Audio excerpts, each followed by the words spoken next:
பார்த்து எத்தனை தியேட்டரில் எத்தனை வீட்டில் சிரிச்சிட்டு இருக்காங்கல்ல, இது பெரிய தர்மம் சார். அப்படி யோசிக்கவே இல்லை சார்.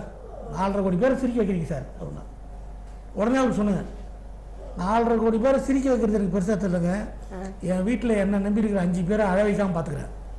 நம்ம கேமரா கண்டுபிடிக்கல, நம்ம ஃபிலிம் கண்டுபிடிக்கல, ட்ராலி கண்டுபிடிக்கல, ஜூம் கண்டுபிடிக்கல, ட்ராக் கண்டுபிடிக்கல, லைட் கண்டுபிடிக்கல, ஒரு பட்டர் பேப்பர் கூட கண்டுபிடிக்கல. ஆனால் நம்மளால் நல்ல சினிமா எடுக்க முடியும். ஏன்னா நமக்கு பாசமாக என்னன்னு தெரியும். எங்கள் டைரக்டர் நிறைய என்னை திட்டினார். அதுதான் எனக்கு ஆப்பர்ச்சுனிட்டி. உண்மையாக சொன்னேன்னா டார்லிங் ப்ரொடியூசர் தான் கன்னிராசி ப்ரொடியூசர். ஏன்னா காசுனா அரை காசுனா அரசாங்க காசு, தூர்தர்ஷன் கவர்மெண்ட் டிடி, இதுக்கு கேஷ் மாதிரி இல்லை, டிடி பார்த்தாகும். அது மாதிரி சந்தோஷம் என்ன, ஒரு அஃபிஷியலான விஷயங்கள்லாம் போகும்போது இல்லை நமக்கு அது ஃபஸ்ட்டு எனர்ஜி. ரஜினி சாருக்கு அந்த படத்துக்கு கேசட் ஒன்று போட்டு கொடுத்தேன். நைட் அமிச்சேன், காலையில் ஃபோன் பண்ணுறாரு, மணிராஜன் என்னது என்ன சார், என்ன தாட்டு இது, என்ன பண்ணிருக்கீங்க? படமே 11 நிமிஷம் 15 நிமிஷம் என்கிட்ட பேசினார். எவ்வளோ பெரிய அவார்டு இது. ஏன்னா சில விஷயங்களை சிந்திச்சு நமக்குள்ளே அழிச்சிடக்கூடாது, செயல்படுத்தணும். இந்த பானையிலங்க கங்கை, காவேரி, யமுனை, கோதாவரி இந்த எல்லா ஊர் தண்ணியும் நதி தண்ணியும் ஊற்றி இந்த தேச ஒற்றுமைக்காக நான் ஒரு டான்ஸ் ஆடணும். இது எனக்கு கிட்டத்தட்ட நைட் 2:30 மணிக்கு 3 மணிக்கு தோணுச்சு. உடனே போனால் எடுத்து குடிச்சு ஷூட்டிங் எடுப்போம். இதுக்கப்புறம் நான் நெட்டில் வந்து செக் பண்ணிட்டுருக்கேன், மெயில் ஒன்று வருது. என் சின்ன பையனை பாப்பா கூட பார்த்தா அப்பா அப்படின்னு சொன்னாங்க, அவார்டு கொடுத்தாங்க அப்படின்னா. ஏன்னா நான் கூட அதில் அப்படின்னு பார்த்தா ரன்னர் 4 டைரக்டருக்கு ஹைபல்ப் இன்டர்நேஷ்னல் கல்ச்சரல் ஃபிலிம் ஃபெஸ்டிவலில் கலாச்சார சம்மந்தப்பட்ட படங்கள் டாக்குமெண்ட்ரிஸில் அமெரிக்காவில் வாஷிங்டனில் அதில் முதல் பரிசு முதல் பெஸ்ட் டாக்குமெண்ட்ரி டைரக்டர்னு கொடுத்தாங்க. பெஸ்ட் டாக்குமெண்ட்ரின்னு கொடுக்கல, டைரக்டர்னு கொடுத்தது. ஃபஸ்ட்டு அமெரிக்கன், 2வது நான், 3வது அமெரிக்கன், 4வது அமெரிக்கன். எனக்கு வந்து ஆனால் அதே வாஷிங்டனில் போய் நான் நிற்கிறேன் ஒரு 6 மாதத்தில். கண்ணெல்லாம் கலங்கிச்சு, என்ன சினிமா. அதுக்கு இன்டர்வியூ எடுக்கிறாங்க என்னை வந்து எல்லாரும். அவார்டு கிடச்சோன்னே பாண்டியராஜனுக்கு ஒரு வெற்றியும் நேராக வந்து போனவொன்னே அப்படி கொட்டு வாங்கினதே கிடையாது. உளுந்து வாரி சராசி ரத்தம் ஸ்பீடு பிரேக்கில் அடிப்பட்டு அப்புறம் தான். அதனால் இந்த சினிமாவுக்கு வர்றவங்க ரெடி ஆகிக்க எல்லாம் சாதாரணமான. ஏன்னா ஆசையோடு வரும். ஒரு காதல் தோல்வியில் ஒருத்தனுக்கு வழி வரும்ல, அதை மாதிரி டைரக்டர் அவனுக்கு 200 மடங்கு வழி இருக்கு. இதான் சொக்கலிங்க எழுதி வச்ச உயில். உயில் முடிஞ்சு போச்சா? இல்ல, அடுத்த வாரம் ஆனந்த விடல வரும். என்ன சார் நீங்க உங்க எதிர் தானே பிரிச்சா படிச்சு காமிச்சேன். ஏங்க உயில நல்லா உதவி பாருங்க. ஓரமா எங்கன்னா எங்க 2 பேர் எழுதி வச்சிருப்பாரு. இருக்கிறத படிக்கிறதுல எனக்கு என்ன வஞ்சனையா? அவர்தான் எழுதி வச்சிருக்காரு மட்டைக்கு 2 கீத்தன். அப்புறம் என்ன பார்ட்டி செத்தும் கெடுத்துட்டாரு நம்ம சொக்கலிங்க மாமா. வக்கீல் சார், மனசுக்கு ரொம்ப கஷ்டமா இருக்கு. 3 பேர் ஒரு வீட்டுல இருக்கும்போது எல்லா சொத்தையும் மாமா ஒருத்தர் பேர்ல எழுதி வச்சிருக்காரு. அது தப்பு இல்லையா? அது தப்பே கிடையாது. சொத்துக்கு சொந்தக்காரர் அவருடைய சொத்துக்களை யாருக்கு வேணாலும் எழுதி வைக்கலாம். வக்கீல் சார், ஆக நான் பார்த்து ஏதாவது ஒரு 10 ரூபா கொடுத்தாலும் உங்க கை செலவுக்கு இல்லையா அப்படின்னு உயில் சொல்லுது. ஆக சொத்து எல்லாத்தையும் இஷ்டப்படி விற்கவோ செலவு பண்ணவோ எனக்கு மட்டும் அதிகாரம் உண்டு இல்லையா அப்படின்னு உயில் சொல்லுது. இனிமே அவங்க என்ன கேட்டு கெஞ்சித்தான் வாழணும் இல்லையா அப்படின்னு உயில் சொல்லல, நீங்க தான் சொல்றீங்க. உள்ள போய் குமார் ஸ்டார்ட் ஒரு கையெழுத்து போட்டு காப்பியை வாங்கிக்கோங்க. வரட்டுங்களா? பத்திரமா பஸ்ல வந்துருங்கப்பா. வக்கீல் சார், அப்ப மூர்த்தியோட காலம் முடிகிற வரைக்கும் அந்த சொத்து மூர்த்தி கையில தான் இருக்கும்ல? ஆமா. ஒருவேளை அவர் காலம் சீக்கிரம் முடிஞ்சிட்டா எப்படி? நாங்க 2 பேரும் சேர்ந்து அவரை கொலை பண்ணிட்டா சொத்துக்கா கொலையா? வேணாப்பா, யோசிச்சு சொல்றோம். ஆண் பாவம் ஒரு படம் இப்பெல்லாம் வந்து எப்படி ஹீரோவா ஆகுறாங்கன்னா, என் படத்துக்கு ஹீரோ கிடைக்கல நானே ஹீரோவாயிடுறேன் அப்படின்னு டைரக்டர்ஸ் நிறைய பேர் சொல்றாங்க. ஆனா இந்த படத்துக்கு கரெக்டான அந்த ரோலுக்கு நீங்க தான் தேவைப்பட்ட மாதிரி இருந்தது. நீங்களே வந்து நடிக்கணும்னு ஆசைப்பட்டு அந்த ரோல் பண்ணீங்களா ஆண் பாவத்துக்கு? இல்ல இல்ல இல்ல இல்ல அதான் வந்து இல்ல, நமக்கு என்னென்னமோ பக்கத்துல நடக்கும். அதுக்கான உதாரணம் அது. அந்த கேரக்டருக்கு நான் வேற ஒரு பையனை பிடிச்சி வச்சிருந்தேன். அவரு அந்த நேரம் அவருக்கு தோணுது என்னன்னா, என் கூட சுற்றுவார், நல்லா இருப்பார். எனக்கு என்னென்ன ரேவதிக்கு பேர் அதுவும் மைண்டில் வரணும்ல. அதனால் நான் போன படம் ரேவதி கூட ஒர்க் பண்ணியிருக்கேன் கன்னிராசி. நான் நடிப்பேன்னு அது ரேவதி அவங்களுக்கும் தெரியாது, எனக்கே தெரியாது. நான் அப்போது அந்த கேரக்டர் கொஞ்சம் நல்லா இருக்கணும்னு பிடிச்சோன்னா அந்த பையன்கிட்ட சீன் சொல்லும்போது சிரிச்சு சொல்கிறேன், அப்படியே பொம்பளை வேஷம் போட்டு வந்து உட்காந்துருக்குது அந்த கேரக்டர். சிரிச்சு சொல்கிறத வந்து அவர் கொஞ்சம் அப்படியே சீரியஸ் ஆகிட்டார். அவர் ஏன்னா அவர் ஹீரோக்கான முயற்சியில் இருக்கார். சார் பொம்பளை வேஷம்லாம் போட்ட இமேஜ்லாம் பாய் எனக்கு சட்டாரம் இருக்கும் இப்போ அப்படின்ட்டு அவரும் அந்த நேரம் நான் வேறு எதுவும் வெளியூர் போய்ட்டு அவர் காணல, வேறு யாரும் சரி நான் நடிச்சேன் அதை அப்படி தான். அப்புறம் இது ஒரு பெருசாக வரும்னு நான் நினைக்கிறேன். நான் நடிக்கும்போது என் அசிஸ்டன்ஸ் யாருமே சந்தோஷப்படல, ஆச்சரியமும் படல, கம்முன்னு இருக்காங்க. போன படம் பிரபு சார் ஓகே, இந்த படத்தில் யார் star casting? Pandian sir, Seetha புதுமுகம், ரேவதி கொஞ்ச நாள் நடிக்க போகிறாங்க, அப்புறம் கொல்லமுடி கருப்பாயி. இதை நம்பி ஒரு படம் இப்படி இவர் வேறு நடிக்கிறாரு, அப்படி எல்லாரும் அதிர்ச்சி தான். அப்புறம் அதில் நடந்தது என்னென்னா, ஃபைட்டில் பாண்டியன் சார் தான் ஃபைட் பண்ணுவார். இந்த காமெடியன் வந்து நடுவில் அடி வாங்கல இன்சல்ட்ஸு, அந்த மாதிரி தான் எனக்கு நான் வச்சேன். எங்கள் அண்ணன் எனக்காக ஃபைட் பண்ணுவார், நான் அப்போ அடிச்சு விடுவாங்கன்னு. நான் அது எடுக்கும்போது என்னென்னா பல்ட்டிலாம் அடிச்சு, அது நானும் அடிச்சு பார்த்தேன். அந்த பல்ட்டி அதை டூப் அடிச்சது சூப்பராக அடிக்க மறுபடியும் ஷார்ட் எடுத்துது. என்னென்னா இதெல்லாம் கொஞ்சம் உடம்பு ஃப்ளெக்சிபிளாக இருந்தால் தான் வரும், உங்களுக்கு வருது அப்படி. அதே மாதிரி காதல் கசக்குதையா பாட்டு அதை கடைசியாக எடுக்கிறோம். அப்போது செட்டு போடணுன்னா அப்போதைக்கு பொருளாதாரம்லாம் இல்லை, செட்டு கிடைக்கல, எம்டி செட்டு பெரிய பிளைன் செட் ஆக்கிட்டோம். குரூப்பு கேர்ள்ஸ்லாம் நட்டால் அப்போ ஒரு பெரிய படம் எல்லாம் நிறைய பேர் எல்லாம் வெளியூர் போயிட்டாங்க சார், உனக்கு ரொம்ப கம்மியாக இருக்காங்க. அப்போ ஆம்பளை பசங்க இப்படி ஒரு துணிச்சல் காதல் கசக்கு எடுத்துட்டு பார்த்தா நான் கதாநாயகன் ஆகிருப்பேனான்றது டவுட் தான் அது. அதே மாதிரி அந்த ஃபைட்டு ராஜா சார் வந்து பிரித்து வாசிக்கிறாரு, ஜென்ரல் மியூசிக் ஒன்று வாசிக்கிறாரு, எனக்கு அந்த பல்ட்டிக்கெலாம் ஒன்று வாசிக்கிறாரு. சரியான ஆளு. நீ என்கிட்ட கையை காலாட்டி பேசுறத விட அதுவும் அதுகிட்ட போய் பேசு, உன் பாஸ் அதுக்கு தான் புரியும்.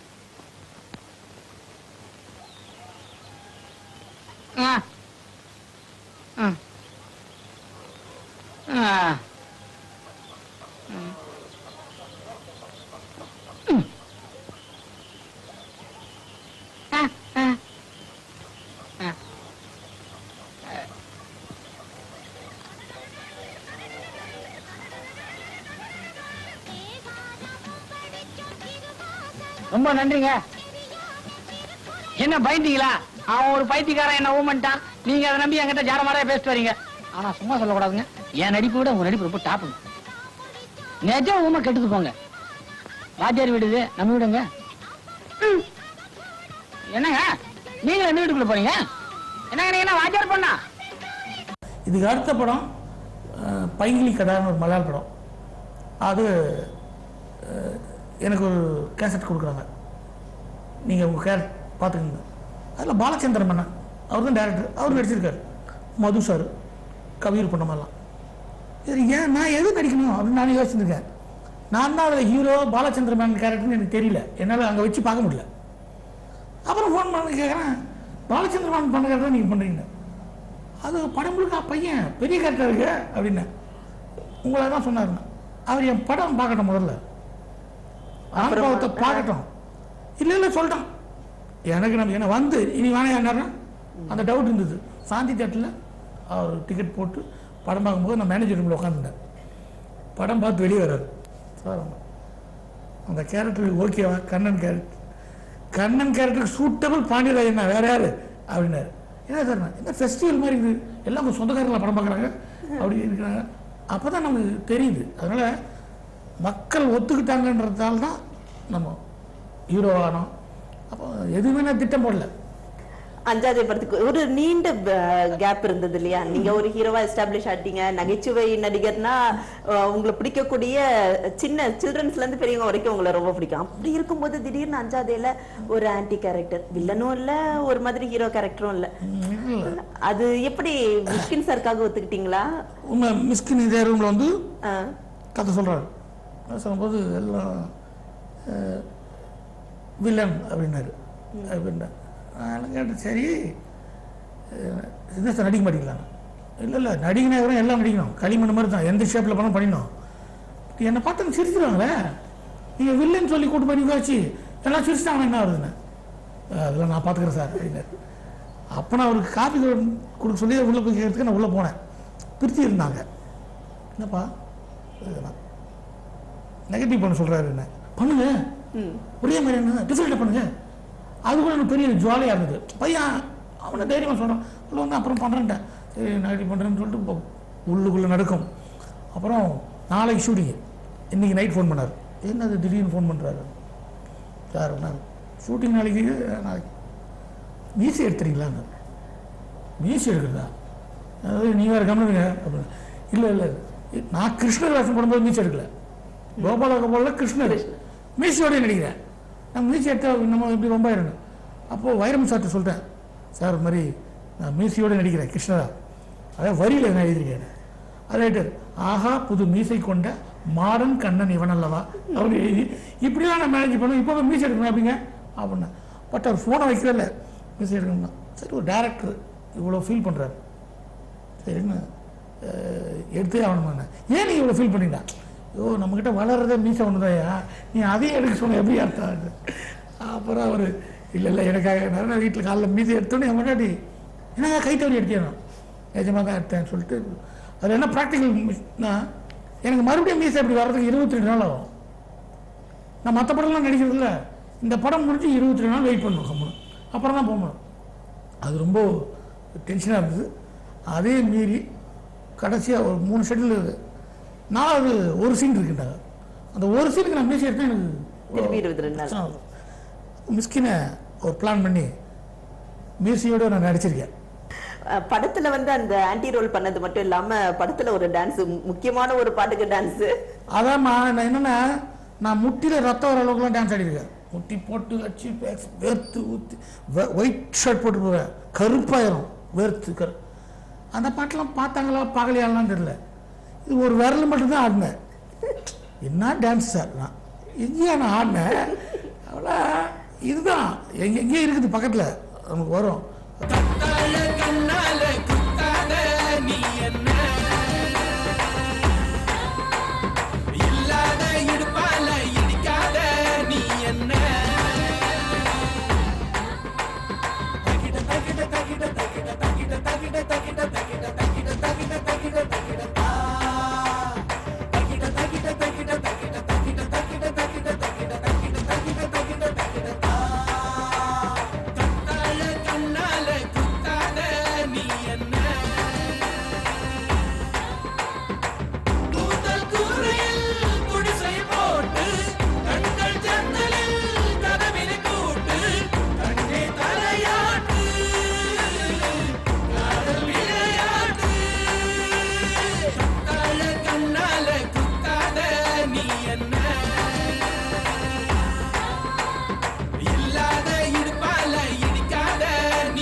ஒரு இயக்குனர், இன்னொரு இயக்குனர் படத்துல நடிச்சிருக்கீங்க. நம்மளுடைய இயக்குனர் பத்தி பேசலாம். நம்ம பாக்கியராஜ் சார் பத்தி ஒரு தடவை இன்டர்வியூ அவர் எடுத்தப்ப சொன்னாரு, என்னுடைய இணை இயக்குனர் துணை இயக்குனர்லாம் எல்லாரையும் வந்து நான் நிறைய சொல்லி கொடுத்து நிறைய நல்ல வேலை வாங்குவேன், நல்லபடியா நடத்துவேன் அப்படின்னு சொல்லியிருந்தார். நாங்க சொல்லி கொடுக்கறதானே அதுதானே எங்களுடைய வேலை. நீங்க கூடவே இருந்திருக்கீங்க, உங்களை வந்து அவருக்கு ரொம்ப பிடிக்கும். அப்படிங்கிற பட்சத்துல உங்ககிட்ட எப்படி வேலை வாங்குவாரு, என்னென்ன விஷயங்கள்லாம் சொல்லி கொடுத்தாரு அவர் உங்களுக்கு? டார்லிங்கில் ஒரு மியூசிக்கல் சேர் இருக்கும். ஒரு அந்த பசங்க 2 பேரும் ஓடுவாங்க, ஒரு காம்பினேஷன் எடுக்கிறாரு, ஒருத்தராக அவுட் ஆகிறாங்க எல்லாம் எடுத்துட்டு. இப்போ இந்த பசங்க கடைசியாக 2 பேரும் மட்டும் சுற்றுறாங்க, காம்பினேஷன் எடுத்துகிட்டு டப்புன்னு அந்த சேர் பாயிண்ட் ஆஃப் வியூவில் வச்சுட்டு க்ளோஸ்அப்பில் சுற்றி வர சொல்கிறாரு, கேமராவில் அப்படியே சுற்றுறாரு, ஃபாலோ பண்ணு. இப்போது இவங்க லெஃப்ட்டு ரைட்டில் லுக்கு தெரியும். இப்போ இந்த பையன் மட்டும்தான் சுற்றுறான், அப்போ 360 சுற்றுறான். ஏன்னா நீ லெஃப்ட் பார்த்துரு அப்படின்றாரு. எனக்கு புரியல, 360 டிகிரி கேமரா போகுது, லெஃப்ட் பாருங்க. அந்த பொண்ணு சுற்றும் போது என்ன லுக்கு, நீ ரைட்டு பார்த்து சுற்றுமா அப்படின்றார் சின்ன குழந்தை. சென்டரில் கேமரா, நான் அந்த கிராஃபெலாம் போட்டு மண்டையை போட்டு வச்சுக்குவேன், ரைட் லெஃப்ட்டு இது டேரக்டர் என்ன அதை கவனிப்பார், அதெல்லாம் அவன் கரெக்டாக பார்க்குறான் அப்படின்வார். அப்போ அந்த ஷார்ட் எடுத்து போகணும்னு சொன்னேன், சார் 360 டிகிரி சுற்றுது, இந்த பையனை லெஃப்ட் பார்க்குறீங்க இந்த பொண்ணு ரைட் பார்க்குறீங்க எப்படி?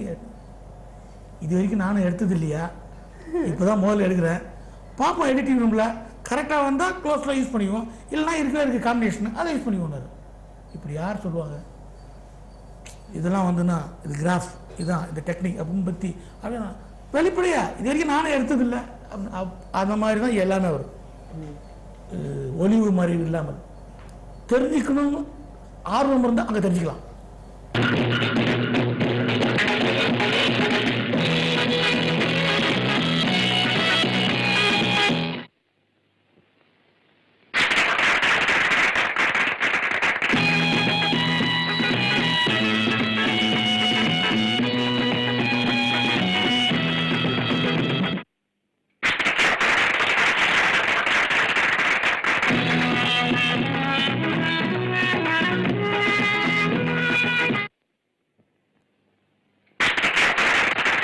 வாயமூடி பேசுவோம்னு ஒரு படம், ரீசன்ட் மூவி ஒன்று. ஆமாம், பாலாஜி மோகன் என்ன ஒரு மினிஸ்டராக வைக்கார். நான் அப்படி பார்த்துச்சுனே இருந்தேன். என்னென்ன அற்புதமான டெக்னீஷியன் அவர், அழகாக சொல்லிக் கொடுப்பேன், ரொம்ப சைலண்டானவர். என்ன நான் வந்து ஒரு கவுன்சிலரை கூட யோசிச்சது கிடையாது, என்னை எப்படி மந்திரியாக யோசிச்சிங்க அப்படின்னா. இல்லை சார் அது கரெக்டாக இருக்குது. அதான் நம்மளை யாரும் நம்ம யோசிக்கிறாங்க. நான் ஃபஸ்ட் ஆரம்பத்தில் நான் ஊரை தெரிஞ்சுட்டு பண்ணும்போது ஃபஸ்ட் டே ஷூட்டிங்லேயே பார்த்தா ஒரு ஜி சேகரன் டைரக்டர் அழற எப்போ காலையிலேருந்து சாயங்காலம் வரைக்கும் ஒரு பாட்டில் கிளிசரின் போயிடுச்சு தங்கச்சிக்காக அழுறாங்க. எனக்கு நானே போயிட்டு நான் காமெடி பண்ணுறாரு அதான் நினச்சிது. இதில் காமெடி படத்தில் இருக்குது தெரியும், ஆனால் ஓப்பனிங் ஷாட் வந்து சீரியஸ் அவர் இல்லை சார் சரியாக தான் வருதுன்னாரு. படம் பார்த்தோன்னா அசந்து போயிட்டேன். ஓ நம்மளை இப்படியா கூட காட்ட முடியுமா ஒரு தங்கச்சி சென்டிமெண்ட்டு. மற்றவங்களாம் நம்மளை பார்க்குறாங்க அந்த பார்வையில். அது நடிகனான பிறகு கூடுதலாக கிடச்சி பரிசுது இல்லை. நான் கன்னியராட்சி பண்ணும்போது 2 விஷயமும் சொல்லிக்கலாம். நடிகனானதால் நிறைய பேருக்கு தெரியுங்க, நிறைய கேரக்டர் பண்ண முடியுது. ஆனால் ஒரு செவ்வாதோஷம் கன்னிராசியில் அதை ஒட்டச்சி ஹேண்டில் பண்ணணும் ஸ்கிரிப்டில். அந்த மாதிரி நானே நடிக்க வந்ததில் காமெடியாக இருக்கணும், கொஞ்சம் கலகலன்னு இருக்கணும். அதுக்கு ஒரு வட்டம் வந்துச்சு. அது கூட அதாவது ஆங்கிலத்தில் என்னது டம்ப்ளூ. டம்ப்ளூ டம்ப்ளூ. ஹலோ, இவர் பேசுறது எனக்கு கேட்கல சார். நீங்க உங்களை இயக்கிக்கிறதுக்கும் மற்ற இயக்குனர்கள் உங்களை இயக்கிறதுக்கும் எந்த மாதிரியான ஒரு வித்தியாசத்தை உணர்றீங்க? நான் இயக்கும்போது பாண்டியராஜனுக்கு என்ன நடிக்க வருமோ அதை மட்டுமே டைரக்டர் பாண்டியராஜன் வைப்பார் திரைக்கதையில் உஷாரா. இது மற்றவங்க அதை மீறி இல்லை, இதை கூட அவர் பண்ண வச்சா என்னன்னு யோசிக்கிறாங்க. அது கூடுதலான விஷயம், ஒரு பிளஸ் தான். நீங்க திரையுலகத்துக்கு வந்ததுக்கு அப்புறம், நீங்க டைரக்டர் ஆனதுக்கு அப்புறம் உங்க குருநாதர் ஸ்டைல இதே விஷயங்கள்ல நீங்க ஃபாலோ பண்ணீங்களா, இல்ல நீங்க கொஞ்சம் ஸ்ட்ரிக்டான ஒரு டைரக்டரா இருந்தீங்களா? அவர்கிட்ட இருந்து இதை கற்றுக்கணும் வந்தது இல்லை, எல்லாத்தையும் அப்படி நடத்துக்கணும்னு. அதனால் வந்து என் அசிஸ்டன்ஸை எல்லாரையும் ஒன்றா உட்கார வச்சு அப்படி தான் பேசுவோம். நான் எல்லாரையும் கவனிச்சுட்டே இருப்பேன் செட்டில். யார் இந்த சீனியருக்கு சிரிக்கிறாரா, நம்ம பாட்டு சீன் எடுக்கும்போது அவர் வேறு வேலையை கோவப்படுறாரா, அப்போ இதில் உள்ளே வரலையே. அப்போது இந்த காட்சிக்குள்ளே ஒருத்தரும் வரணும். அப்புறம் நடிக்க போகிற படத்துலையும் எனக்கு நமக்கு ஜீரணம் ஆகணும். காசுலாம் கொடுத்துருக்காங்க நம்ம நடிச்சினேன், அப்படி இல்லைன்னா அது வலிக்குது. நான் அசிஸ்டன்ஸுக்கு அதான் சொல்லுவேன் எல்லாத்தையும், முதல்ல ஆர்டிஸ்ட்லாம் ரெஸ்பெக்ட் கொடுங்க. நீ அழுதுக்குனே ஸ்டார்ட் சொல்லலாம், அழுதுக்குனே கட் சொல்லலாம், ஆனால் ஆர்டிஸ்ட் இருக்கணும். அவங்ககிட்ட சிடுமூஞ்சி 2 வார்த்தை விட்டா அவங்க அந்த மூடுக்கு போயிடுவாங்க. அவங்கள எப்படி இந்த கேரக்டரை உள்ளே கொண்டு வர்றது? அதனால் வந்து ஆர்டிஸ்ட் இப்போ ஜாலியாக சந்தோஷமாக வச்சு வேலை வாங்கணும். கோபம் பண்ணிட்டோம்னா அவங்க வேறு கேரக்டர் ஆகிடுவாங்க, நம்ம கதாபாத்திரத்துக்கான கேரக்டர் ஆக மாட்டாங்க. அதனால் எனக்கு கோபம் வரும்னா எப்படின்னா அப்போ தான் ஓ இருந்தாலும் இப்படிலாம் பேசுவாரா அப்படின்னு தெரியும். அந்த கோபம் 6 மணிக்கு பேக்கப் ஆகிற வரைக்கும் தான். அதுக்கப்புறம் என்ன இருக்குது, நம்ம யாரையாவது சண்டை போடுறோம்னா எதுக்கு போட்டிருப்போம், அந்த கேரக்டருக்காகவும் அந்த சீனுக்காகவும் தான். ஏன்னா யாரும் கற்றுவோம் அது. ஏன்னா நம்ம எழுதியிருக்கோம், எவ்வளோ நல்லா உட்காந்து எழுதுகிறோம், சிந்திச்சோம். இந்த கோடம் ஐயோ ஷூட்டிங் எடுக்கும்போது கெட்டு போதே, அந்த ஃபீல் வரலையேன்னா தவிக்கும். அதுக்கு தான் சத்தமாக இருக்குது, மற்றபடி இல்லை. நம்ம எழுதின கதையை, கற்பனை பண்ண கதையை உள்வாங்கி நடித்து அதை இன்னும் மேலே அழகுபடுத்துகிறாங்க ஆர்டிஸ்ட்டு. அப்போது நமக்கு அது ரொம்ப சந்தோஷமாக இருக்கும். நான் பண்ண ஸ்கிரிப்டை நல்லா பண்ணுறாங்களே குஷியாயிரும், மகிழ்ச்சியாக இருக்கும். அதில் கூடுதலாக பண்ணாங்கன்னா இன்னும் சந்தோஷம் ஜாஸ்தியாயிரும். ஏன்னா அது மாதிரி நிறைய ஆர்டிஸ்ட், மணிவன் சார் அதெல்லாம் பார்த்து மிரட்டு போயிடுவேன். அப்படி தூவார். ஒரு விஷயம், உங்களுடைய தனித்தன்மை என்ன? எல்லாரும் டைரக்ட் பண்ணுறாங்க, எல்லாம் மியூசிக் பண்ணுறாங்க, எல்லாரும் பாட்டு எழுதுறாங்க. வைரமுத்து சார் பாட்டு ஏன்னா ஏன்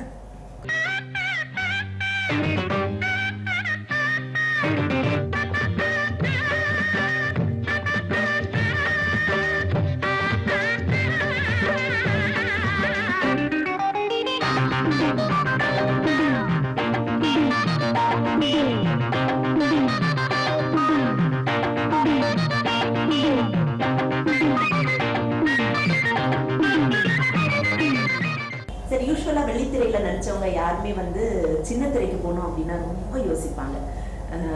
ஒரு மார்க்கெட் போயிடுமோ, ஒரு நம்மளுக்குன்னு இருக்கிற ஒரு ஸ்டேட்டஸ் போயிடுமோ, இமேஜ் போயிடுமோ அப்படிங்கிற மாதிரி யோசிப்பாங்க. நீங்க எல்லாத்தையும் தாண்டி ஒரு காமெடி ரோல்லயே வந்து கலக்குன்னு ஒரு டிவி சீரியல்ல கலக்கிருக்கீங்க. இந்த டிரான்ஸ்ஃபார்ம் எப்படி நடந்தது? இந்த ஹீரோவை நான் பண்ணன்றது, ஹீரோவாக இருந்து நீங்கள் காமெடி ஆகிட்டீங்களே அப்படிலாம் சொல்ல, எனக்கு ஒரு வார்த்தையை பிடிச்சி சொன்னாங்க. நிறைய இந்த அவார்ட்லாம் கொடுப்பாங்க ஜனவரி 1 எல்லாம் கொடுக்கும்போது, நகைச்சுவை கதாநாயகன் அப்படின்னு சொல்லி எனக்கு கூப்பிடுவாங்க. நானே யோசித்தேன், எவ்வளோ யோசிக்கிறாங்க நம்மளுக்காக மெனக்கெட்டு. என்னை கதாநாயகனாகவும் சேர்த்துக்க முடியல, நகைச்சுவை நடிகன்னு சொல்லி என்னை கொஞ்சம் ஊர்கா மாதிரின்னு சொல்ல வரல. அவங்க யோசிச்சு ஒரு பட்டம் கொடுக்குறாங்க நகைச்சுவை கதாநாயகனா. அதுக்கெல்லாம் தான் சந்தோஷப்படுமே தவிர, நான் எப்பவும் டூயட் தான் பாடியிருப்பேன். நான் இப்போ என் பையனும் ஆடுறான், அவனும் வந்து டூயட் பண்ணிக்கிறான். இப்போ தியேட்டர்லாம் பார்த்தீங்கன்னா 100 ரூபா 150 ரூபா ஒரு டிக்கெட்டு. பாண்டியராஜனை பார்க்கறதுக்காக 150 ரூபா டிக்கெட்டு, கார் பார்க்கிங்கு இதெல்லாம் கொடுத்து வருவாங்களா? நானாக யோசிச்சிருக்கேன், இன்றைக்கி வரமாட்டாங்க. அப்போது நம்ம யார் ஒரு வேலாயுதம் படம் விஜய் பார்க்க வராங்க, அப்போ என்னையும் பார்த்துருவாங்க. வசீகரா வந்தாங்க, என்னையும் பார்த்தாங்க. அதான் 5வது வந்து வாய்ப்பு வருது, கேட்குறாங்க. அப்போ நம்ம வந்து நான் இப்படி தான் அப்படி தான் சொல்லக்கூடாது. அப்புறம் என்றைக்குமே நான் ஒரே இடம், அது எப்படி முடியும்? அது சாத்தியம் இல்லை. இன்னைக்கு நீங்கள் பார்த்தீங்க, சின்ன திரையில் கூப்பிட்டு போகிறாங்கன்னா அங்கேயும் போய் ஜெயிச்சோமா, அதான் ஒரு நாள் மறக்க முடியாது. நான் சொல்ல போனால் எங்கள் வீட்டில் கூட அதெல்லாம் பார்க்கல ப்ரோக்ராம் ஒரு 2 வாரம். அதுக்கப்புறம் வீட்டில் பக்கத்து வீட்டுக்காரங்க எல்லாம் இன்னும் அண்ணன் இப்படி பண்ணுறாரு அப்படிலாம் சொன்னாங்க. அதுக்கப்புறம் என் பொண்டாட்டி பார்க்க ஆரம்பித்தேன். இதுக்கப்புறம் பிருத்தி வந்து மதுரையில் ஒரு படம் ஆக்ட் பண்ணியிருந்தான். பட்டு அன்றைக்கி சண்டே ஷூட் பண்ணிட்டு மறுநாள் மண்டே ஷூட்டிங்கு போகிறேன். கிட்டத்தட்ட பசங்க, அந்த கிராமத்து பசங்க வருஷம் ஓடியாந்து, அண்ணே உங்கள் அப்பா சூப்பராக நடிக்கிறாருண்ணே. எங்கள் அப்பா 25 வருஷமாக நடிக்கிறாரா, இன்றைக்கி ஏடா சொல்கிறீங்கண்ணே, நேற்று பார்த்தேண்ணே சீரியலில் டபுள் ரோல்ண்ணே, தூள் கலப்புறாருண்ணே. அப்புறம் ஃபோன் பண்ணேன், நீ என்ன பண்ணுறீங்க அதில் அப்படின்னா. ஏன்னா இந்த பசங்களாம் வச்சு வந்து எல்லாம் உங்களுக்கு சொல்லுறதுண்ணா, அது காமெடி பசங்களுக்கானது. அதில் ஒரு புது டைமென்ஷன் கிடைக்கும். எங்கள் வீட்டுக்கு தட்டுன்னு ஒரு பையன் வருவான், சின்ன பையன். நான் உட்காந்துருக்கேன், அந்த சீரியல் போகுது, அதில் நான் டபுள் ஆக்ஷனு. என்ன பார்க்குறான் மறுபடியும் டிவி பார்க்குறான். வரும் இதில் நீ யார் அப்படின்னா 2 பேர் நீ கண்டுபிடிக்கிறாங்க. அதான் நீ யாரு, அது நமக்கெல்லாம் தோணாத ஒன்று யாருக்கும் தோன்றது. அப்படிப்பட்ட ஒரு விஷயத்தில் நம்ம இருக்கிறோம். பார்ட்டி தி பெஸ்ட் நைலான் கயிறு தான், ஆல் தி பெஸ்ட் நைலான் கயிறு தான்.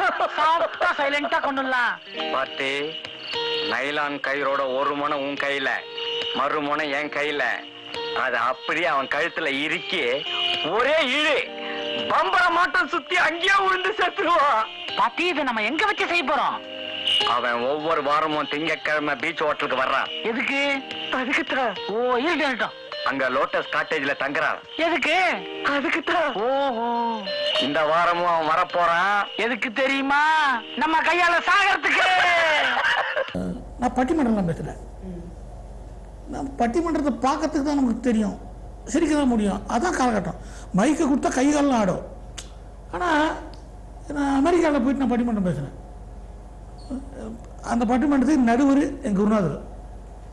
எங்கள் குருநாதர் நடுவராக இருக்கார், நான் பட்டிமன்றம் பேசுகிறேன் ஹூஸ்டனில். எனக்கு முன்னாடி ஒருத்தர் பேச வந்து வாழ்க்கையில் எங்க நிம்மதியாக இல்லைங்க எல்லாம் பேசினது. ஏங்க என்ன நீ என்ன இருக்கீங்கன்னு, நான் இங்கே இன்ஜினியராக இருக்கேன். ஏங்க அமெரிக்காவில் வந்து இன்ஜினியராக இருக்கிறீங்க, கல்யாணம் ஆச்சு உனக்கு, கல்யாணம் ஆச்சு, அதுக்கெல்லாம் சந்தோஷப்படியா? அதெல்லாம் விட்டுட்டு நீ ஏதோ பழப்ப, நான் இங்கே சந்தோஷமாக இருக்கிறேன். ஏன்னா இந்த மேடையில் உட்காந்துருக்க குருநாதர் தான் நடுவர், அவர்கிட்ட நான் வேலை கற்றுக்கிட்டேன். அவர் நடுவராக இருக்கிறார். பார்த்தா கீழே வந்து எங்கள் டைரக்டர் மினிஸ்டர் உட்காந்துருக்காங்க. அவங்களுக்கு நான் கிளாப் அடிச்சுவேன். இந்த நிகழ்ச்சியை பார்த்து அவங்க கிளாப் அடிச்சுக்கிறாங்க. இதெல்லாம் பார்க்க வேண்டிய என் ஒய்ஃப் பக்கத்தில் உட்காந்துருக்கான். இப்போ நீ ஃபோன் பண்ண என் பையன் பிருத்தியும் சோனுவும் கிரிக்கெட் ஆட போகிறாங்க, ஸ்டார் கிரிக்கெட். இதெல்லாம் நினச்சி சந்தோஷப்படுறாம நான் எதுக்கு எதை நான் வருத்தப்பட்டுருக்கணும் அப்படின்னு டைரக்டர் ஏய் உண்மைதாங்க. நமக்கு ஆளாடுறதுக்கு அதாவது கதவெல்லாம் சாத்தி வச்சுட்டு நமக்கு பிரச்சனையே வரக்கூடாதா அப்படின்னு உட்காந்தா மொபைலில் வருது. ஐயோ நல்லா இருந்தது. அது வரும்தான். நிறைய தோல்விகளை சந்திக்க வேண்டும். இது சொல்கிறதுக்கு ஒரு மாதிரி இருக்கும். தோல்வி தான் எனக்கு கற்றுக் கொடுக்கும். நான் ஜெயிச்சும் போதெல்லாம் இல்லை, நான் கொஞ்சம் மரக்கண்ட மாதிரிலாம் பேசியிருக்கேன். நான் அப்புறம் அதை ஏதாவது வீடியோலாம் போட்டு கொஞ்சம் ஓவராக பேசியிருக்க மாட்டேன். அந்த வெற்றியினுடைய தாக்கம். தோல்வி வந்த பண்ணலாம் ஒரு வாரம் இருங்க பேசும் ஏதோ ஃபோன் நான் அப்புறம் பேசுகிறேன், 10 நிமிஷம் பார்த்து பேசுகிறேன். தள்ளி போடுறோம், அதுக்குள்ளே சிந்திக்கிறோம். ஏன்னா பட்டது அதான் படிப்புனேன்.